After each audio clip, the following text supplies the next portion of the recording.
काही रेसिपींची नावं जरी ऐकायला अवघड वाटत असली ना, तर त्या करायला इतक्या सोप्या असतात ना, तर कोणीही करू शकतं. तर आपण उपवासाला नेहमी काय खातो? साबुदाण्याची खिचडी किंवा वडे. तर ही रेसिपी एकदा नक्की ट्राय करा. कमी साहित्यामध्ये आणि कमी वेळेमध्ये भरपूर अशी टेस्टी बनते.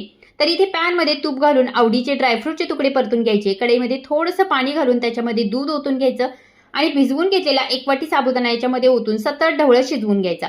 पॅनमध्ये 2 चमचे साखर पसरवून घ्यायची. याला न हलवता ही साखर विरघळू द्यायची. साखरेचं कॅरमल तयार झाल्यावर याच्यामध्ये सांभाळून 2 ते 3 चमचे पाणी घालून मिक्स करून घ्यायचं. आता हे कॅरमल शिजवून घेतलेल्या साबुदाण्याच्या खिरीमध्ये ओतून पटकन मिक्स करून घ्यायचं, म्हणजे दूध फाटत नाही.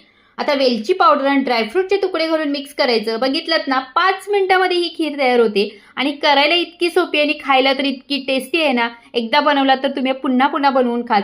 ही आहे साबुदाण्याची कॅरमल खीर आणि याच प्रकारे तुम्ही दुसऱ्या खीर सुद्धा बनवू शकता. तर नक्की ट्राय करा.